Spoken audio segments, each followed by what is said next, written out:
Jangan lupa like, komen, dan subscribe channel YouTube TVRI Bengkulu, serta nyalakan lonceng notifikasinya.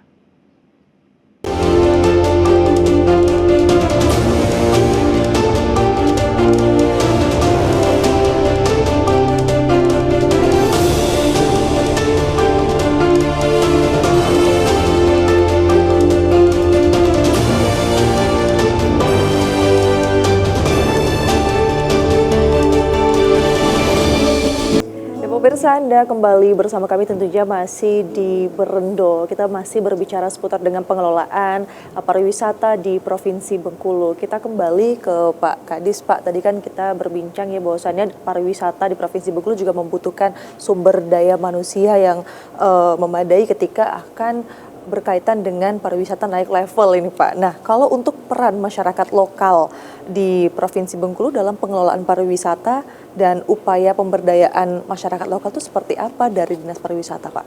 Ya, jadi kami ya dengan kondisi yang memang masih terus berkembang kita ini. Pentingnya untuk di sisi sumber daya pengelolaannya. Pertama banyak daya tarik wisata yang sudah beroperasional, tetapi masih banyak yang belum secara baik optimal dalam pengelolaan, terutama manajemen. Kita ketahui ada wisata-wisata alam yang bernilai wisata ekstrim di Bengkulu ini, umpamanya di daerah Blitar Seberang atau di daerah Rejang Lebong sana ya. Itu coba lihat di IG-nya mereka pakai apa tuh yang pakai tali itu ya, terus turun. Nah, ini beberapa kali bukan hanya di sana, peran kami ya, tugas kita mengingatkan pertama apabila kita mengelola suatu objek wisata, kita juga harus memperhatikan kesiapan dari SDM.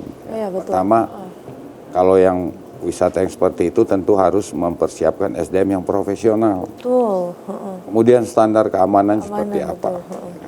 Standar-standar keselamatan ya. Banyak objek wisata atau tempat pengelolaan wisata yang dibuka atau dikelola, tetapi masih banyak yang mengabaikan, tidak memaksimalkan dari sisi itu. Ya, termasuk ada kolam renang ya, yang sering dikunjungi pada saat liburan. Nah, ini mestinya apabila kita mengelola sudah harus ada yang menjadi petugas yang selalu mengawasi, itu profesional. Maksudnya kalau mengawasi yang orang tidak bisa berenang, kalau terjadi apa-apa bagaimana? Ini kan contoh. Iya, betul. Nah, kemudian juga apabila terjadi hal-hal emergensi, itu puskesmasnya gimana, membawa ininya gimana ya. Nah, kebetulan mungkin ada korelasi apabila nanti infrastruktur sudah bagus, program pemerintah ambulan hampir di setiap desa ada, ya saya pikir itu salah satu yang memudahkan untuk pengembangan pariwisataan ya. Nah, juga kami lakukan pembinaan dan memberikan peraturan-peraturan terkait bagaimana penting mengelola pariwisata itu melalui CHSE ya, Clean Health Safety Environment, kemudian Sabta Pesona Wisata. Betul. Aman, tertib, indah, elok, nyaman, bersih, kenangan yang kata Bu Erna tadi. Betul itu Sabta Pesona. Ya, nah, jadi kombinasi dua aspek itu harus betul-betul disiapkan. Maka penting ketika kita mengelola wisata tadi kita jelaskan, kita diskusikan harus ada bagaimana tempat objek oleh-oleh, kulinernya. Kuliner kalau Ibu Erna pasti luar negeri sering kemana-mana makan hamburger biasa. Tetapi orang datang ke daya tarik wisata itu, ke desa, dia pengen makanan lokal itu. Mungkin yang pakai daun pisang, daun apa itu kan menarik bagi wisatawan. Dan kami sering dapat info dikirim oleh pengelola Pok Darwis yang ada di Blitar Seberang, di Empat Sukum nanti, ternyata orang-orang asing itu udah sering ke situ gitu. Tanpa publikasi, mungkin dari Lubuk Linggau langsung ya. Nah, ini menggembirakan bagi kita dan pasti mereka menginap.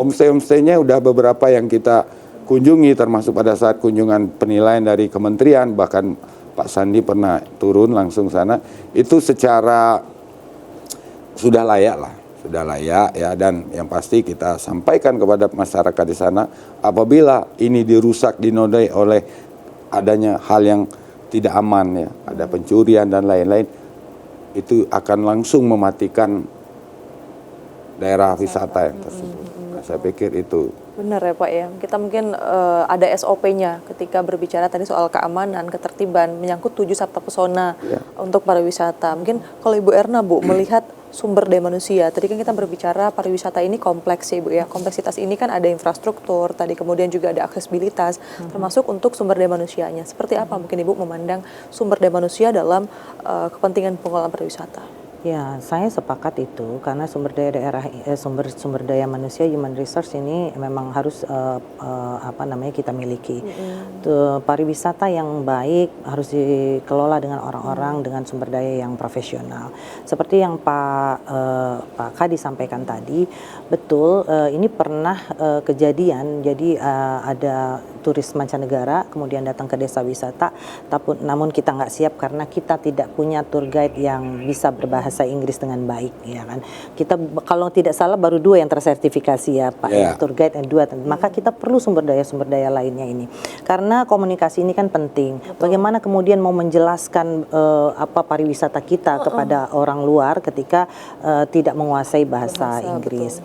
Atau juga selain itu perlu juga hospitality paling penting. Bagaimana keramahannya. Jangan sampai kemudian wajahnya nggak ramah, ya kan.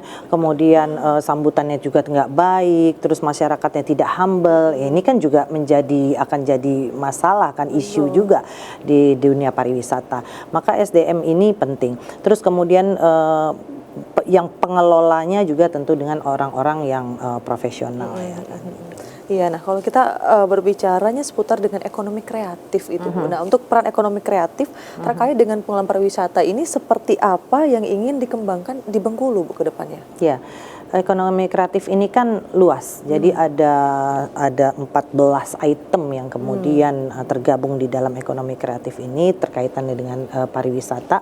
Salah satunya digital promosi ya, Pak. Ini kan bagian dari Ekraf. Nah, kita sedang menggalakkan ini strategi pemasaran pariwisata Nusantara yang berbasis digital marketing. Sekarang orang sudah tidak pakai cara-cara konvensional untuk promosi. Orang nggak pakai dengan cara brosur yang dibagikan di bandara. Orang tidak pakai cara dengan spanduk-spanduk, ya kan. Orang pakai cara dengan digital.